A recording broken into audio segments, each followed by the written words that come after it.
that looks like a little worm, so they call it the vermis.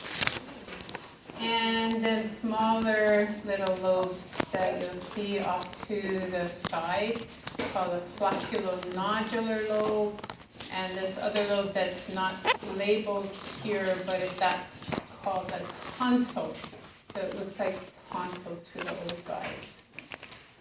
Okay, the white fiber tracts look like the trunk and branches on a tree. So those are called the arbor vitae, or tree of life. And then little leaf-like gyruses look like folia. So these are all the little folia of the gray matter, gyruses and small little sulcuses. In the center here, it says cerebellar nucleus. It should be cerebellar nuclei because there are quite a few of them that we'll see on a later slide. Right above, the right anterior to the cerebellum is your fourth ventricle and then your pons. Above it, the cerebral aqueduct, and on the back side of the cerebral aqueduct, your superior and inferior colliculi. Chord plexus. Okay, come back to embryologic development. So we talked about this already. The migrating neuroblasts are going to move laterally in the cerebellum. They're going to form the nuclei in the mantle, and then they're going to form this gray matter in the folia, in the peripheral gray. Granular and Golgi cells, smaller, dark little nuclei, very little cytoplasm around them, and then peripheral to that, you have these really large, puffy-looking nuclei in a large cytoplasm with a lot of a very extensive dendritic tree. Those are your Purkinje cells.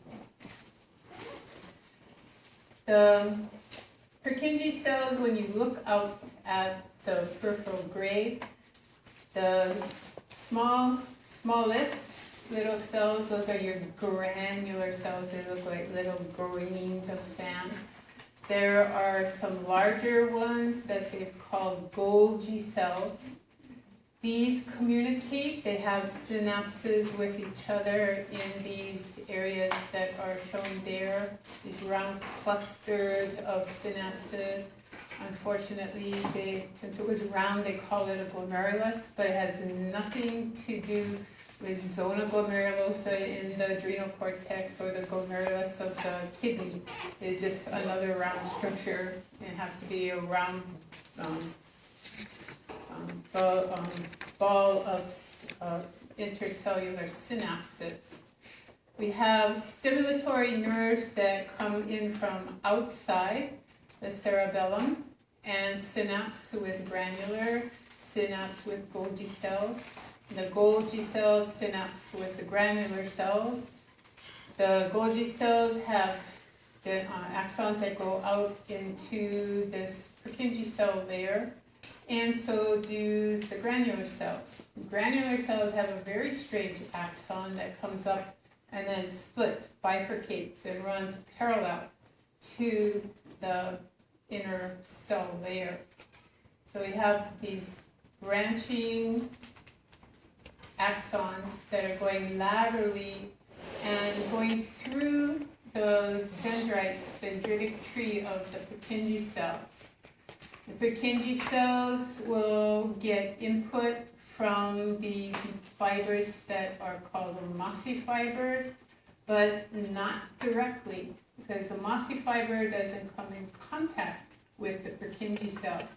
It will either stimulate granular cells or stimulate the Golgi cells. Now, if the mossy fiber stimulates the granular cells, then the granular cells fire action potentials, and those are excitatory action potentials. They'll create excitatory postsynaptic potentials. Mossy fibers are excitatory. If they excite the granular cells, which are also excitatory, then these bifurcating axons will send excitatory information to the Purkinje cell. But look at what the Purkinje cell is. Purkinje cell is inhibitory. So if the Purkinje cell is excited, what is it going to do? It's going to be inhibiting something more strongly.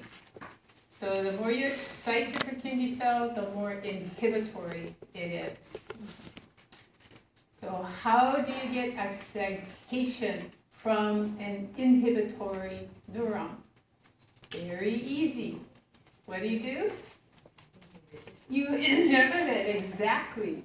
If you inhibit something that is inhibitory, then it's less inhibitory, and whatever was inhibited by it is now excited. I'm free. I can do what I want to. So my analogy is you have a dog on a leash and he wants to chase a cat. You hold the dog, you're inhibiting him. But as soon as somebody comes and inhibits your ability to inhibit him, and you let go of the leash, he's off. He's doing what he wants to. Okay, so how do you inhibit the Purkinje cell? 2 ways. Always turned on. You have basket cells that are out there in the Purkinje cell layer. They're inhibitory. They're turned on all the time. So they have tonic, over time, inhibition on these Purkinje cells. So in fact, these Purkinje cells are always mildly excitatory because of this inhibition. Cell number 2, stellate cell, also inhibitory, also turned on all the time. So 2 cells that inhibit the Purkinje cell. Now it's even more excitatory because it's less inhibitory. So mossy fibers and granular fibers, through the granular fibers, will increase inhibition. They will overcome the inhibition that's always there due to the basket and the stellate cells. Question? No, let's just double check how much cells. Okay. If you want to inhibit the Purkinje cell even more, so it's even the cells that it's stimulating are even more excited, all you have to do is get Golgi cell involved. So tonic inhibition via basket and stellate cells. If you want to release the target cell from inhibition even further, then you block excitatory information, or you allow the excitatory information to stimulate the Golgi cell, which is inhibitory, and its inhibition will be 2 ways.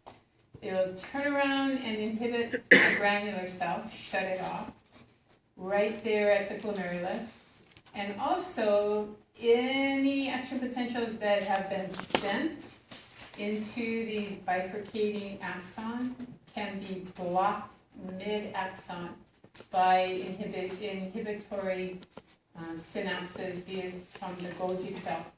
So Golgi cell doing an axonal synapse with the granular cell's axon opens channels that allow negative cells to negative charges to accumulate in the axon.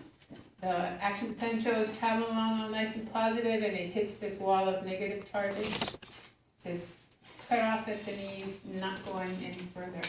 So Golgi cell inhibits the granular cells, which then would want to be causing more inhibitory output. But by blocking that excitation, then the Golgi cells are inhibited and they're putting out less inhibition. Target cells are now excited. You're going, what the heck is she talking about? You gotta write it out for yourself. So you have an inhibitory neuron. How do you get it to be excitatory? You've got to inhibit it. It's always inhibiting the target cell. If you inhibit its action, you can't inhibit that target cell. So how do you inhibit both the Purkinje cell? You have these two cells that are always inhibiting it, giving you some excitation in the target cell. For example, at night, your muscles have resting motor tone. Why do they have some cross bridges formed to form that resting motor tone? Because the Purkinje cell influence at night is less than it might be during day. It might be even less during day, but it's going to be, there's at night when everything is kind of shut down, when you would expect everything to be totally turned off due to this inhibitory output. Actually, it's not. There is some inhibition of that inhibitory output. You end up with resting motor tone. The climbing fibers are another external pathway that will stimulate the Purkinje fibers. They're named because their axons tend to run right next to the Purkinje cell axons, and it seems that like they're climbing up the Purkinje cell axon. And their axons bifurcate and go throughout they wrap around the cell body of the Purkinje fiber and also go into its dendritic tree. So when climbing fibers that are excitatory stimulate the Purkinje cell, its inhibitory output is stronger. When granular cells via mossy fibers stimulate the Purkinje cell, its inhibitory output is stronger. When basket cells and stellate cells are on when everything else is pretty much turned off, the Purkinje cell is moderately excitatory and you get resting muscle tone. If you want to decrease muscle tone, you get the excitation of the Golgi, which then inhibits granular cells in two ways. Then there's less excitation of the Purkinje cell, and that means you're slightly inhibiting it or strongly inhibiting it. And then the target cell, which is receiving less inhibition, is now excited. The nuclei that we saw with the sagittal section was just this fastigial nuclei, or this fastigious nucleus. There are actually 3 other sets of nuclei on each side. Fastigious, and then the 2 small round one or global ones, so globose nuclei. And then this other nucleus that must, I don't know, sort of loosely looks like a plug. So an embolus, which is what embolus means, is a plug. This must have looked like old-fashioned kinds of plugs that they put in a sink. So they called it the emboliform, or in the shape of a plug nucleus. And then this large one, I guess they looked at the surface of the molar again, and it roughly looks tooth-shaped. So they called it the dentate nucleus. So there's 5 male mnemonic, probably I think made up by male medical students. But you can switch this for girls. So fat guys eat donuts. The men said fat girls eat donuts. So that's the mnemonic for the cerebellar nuclei. Fat girls eat donuts, but girls can just say fat guys eat donuts. And be sexist the other way. So, fastigious, globose, again, you have to look at the shape. Fastigious, globose, umbiliform, which looks like a plug, and then dentate, which sort of looks like the shape of your molars. The other nuclei in the medulla oblongata, besides the olivary nucleus that we saw earlier, we see the reticular formation again headed up, but then we have the fasciculus gracilis and the fasciculus cuneatus from our dorsal column pathway. And then behind the olivary nucleus, we have the cardiovascular centers. The cardiovascular center, our rhythmic center for our respiratory system, and then our nuclei for our fine motor, proprioceptive pathways, our posterior column, and then the reticular formation down here. The area here is called the decussation of the pyramids. That's where 80% of the fiber pathways from each side cross to go contralaterally.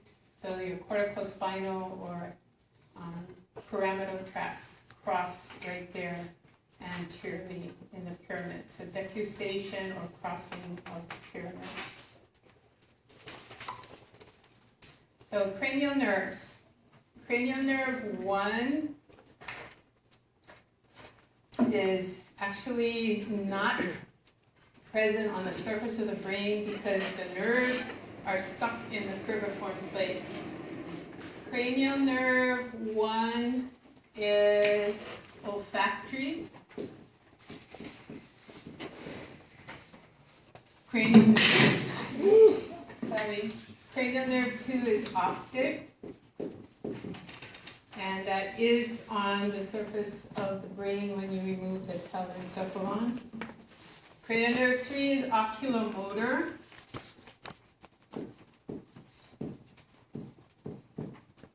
Cranial nerve 4 is trochlear.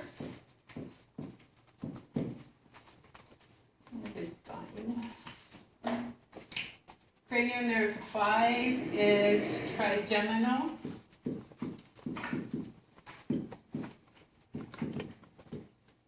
Six is abducens. 7 is facial.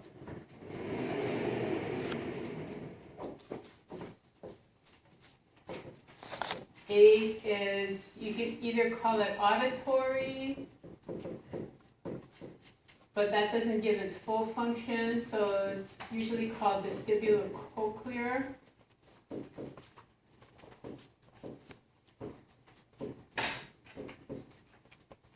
So we got vestibular apparatus and cochlear nerve. 9 is glossopharyngeal.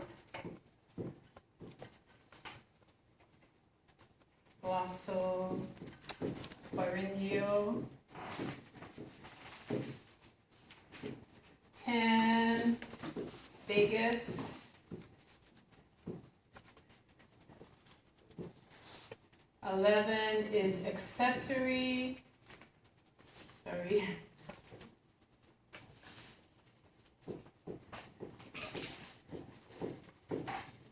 Or spinal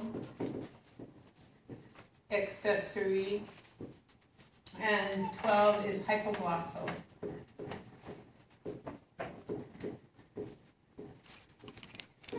So you go rostrally, you start with olfactory.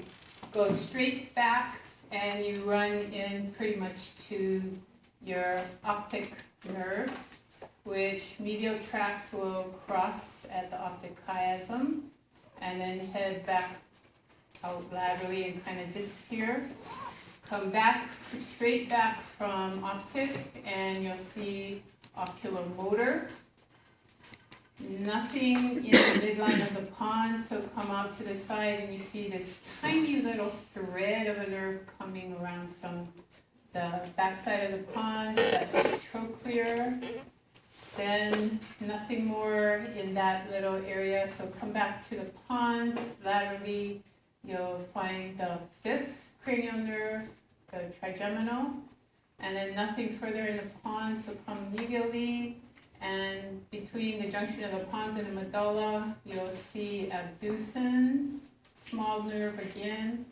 Come out in that space, and you'll find 7 and 8, and then 9, and then 10, and then you come down the side, and you find this kind of half a step ladder looking nerve that's actually coming back through the foramen magnum up to the jugular foramen to exit. That's 11.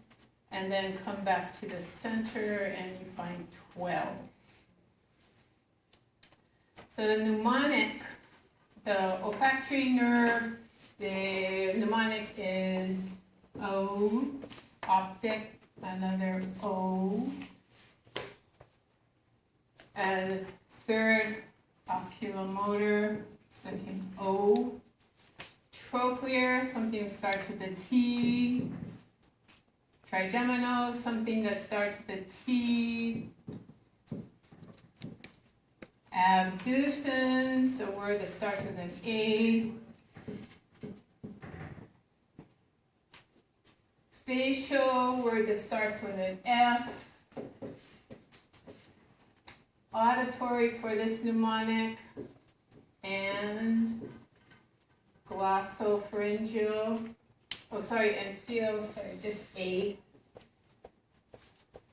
Glossopharyngeal, grape, vagus, vine, accessory, at, and hypoglossal harvest. So that's one mnemonic. What to touch and feel a grapevine and harvest. This is a cleaned up version from a very dirty one that's male medical student. And I don't teach that because it might offend somebody in the audience. Like him. Okay, the one that I was taught, but I never knew what the guy was saying because I couldn't really hear him. But I finally found out like 20 years later what the mnemonic was, and it's, oh, that's kind of cute. Now I get it. The mnemonic was on old Olympus, towering top. So they're on top of Mount Olympus.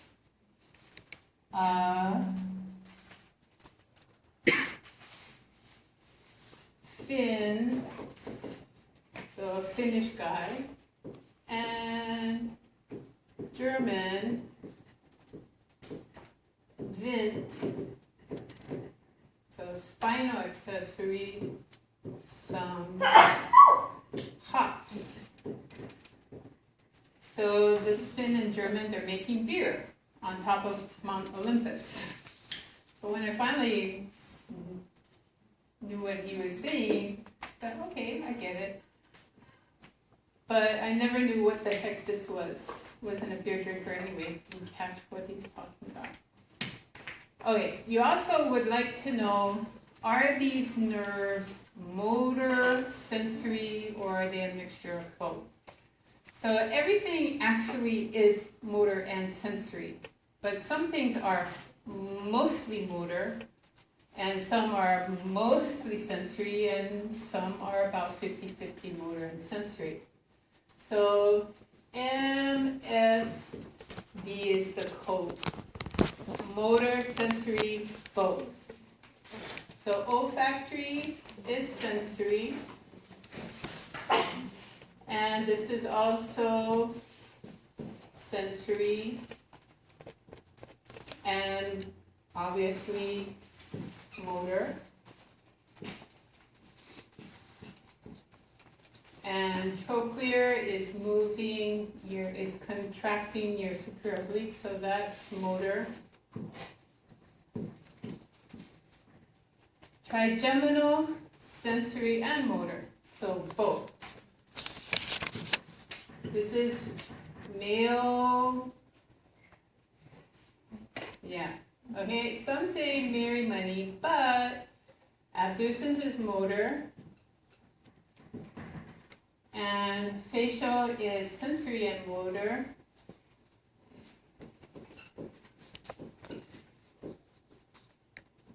Auditory is sensory, vestibular cochlear sensory.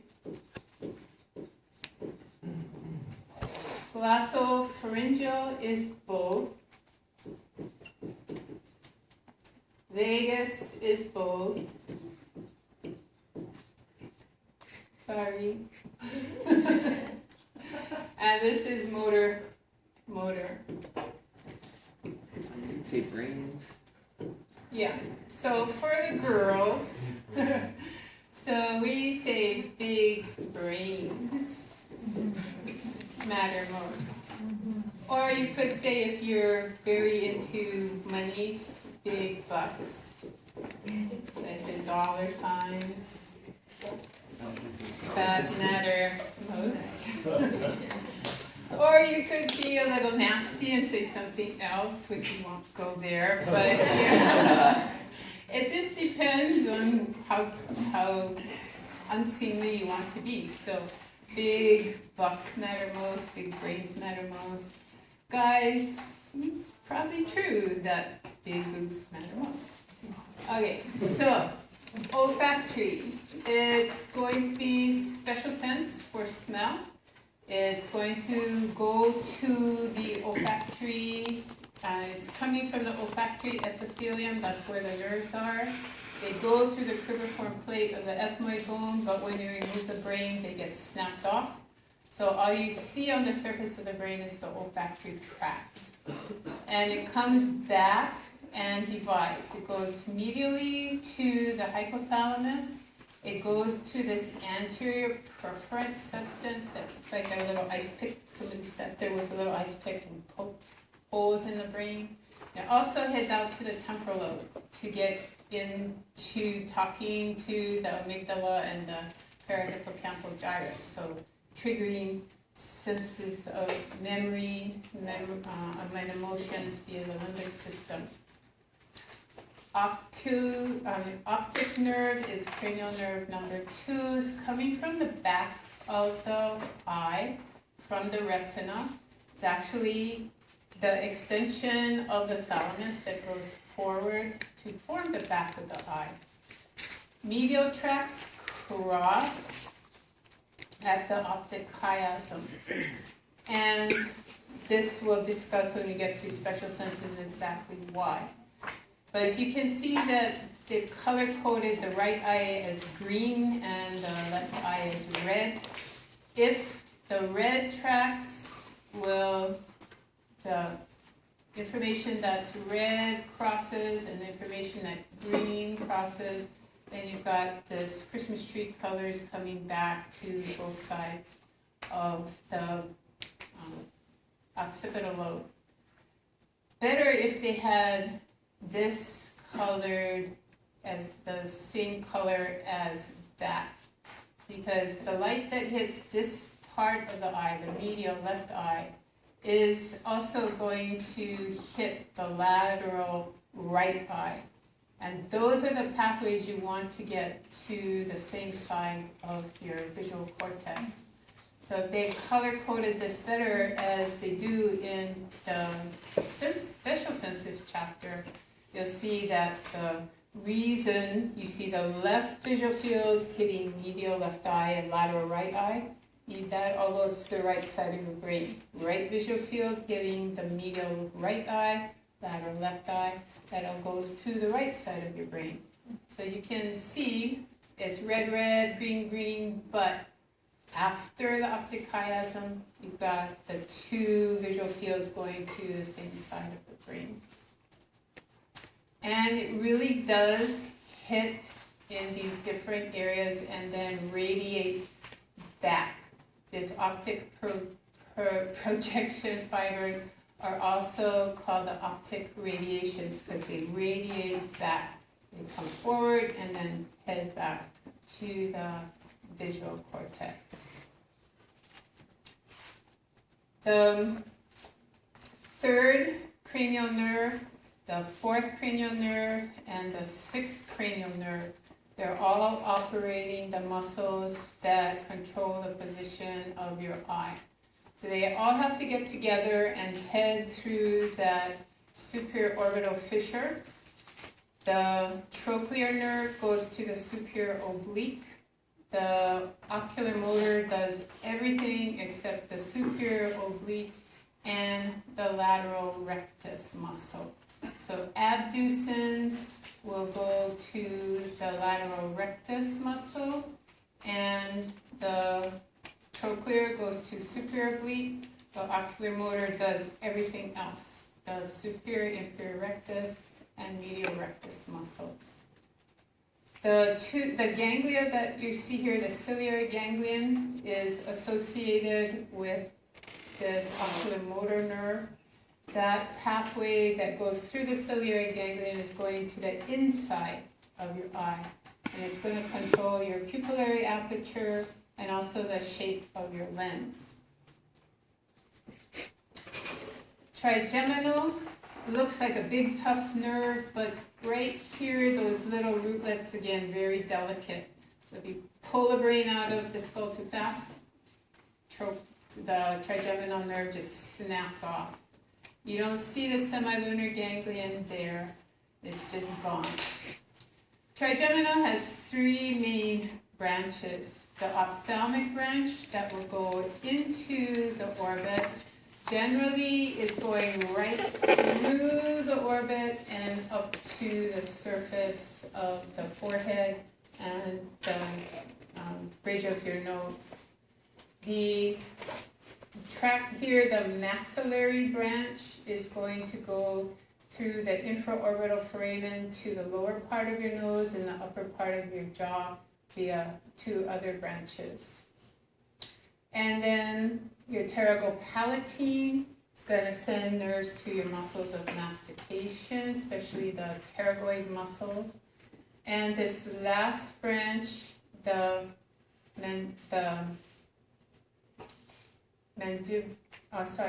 think I said mandibular, but it's maxillary branch. And this is your mandibular branch. That's going to go to sensation of your tongue. So when you bite your tongue, you feel it via the trigeminal nerve. It's not for taste, but it's for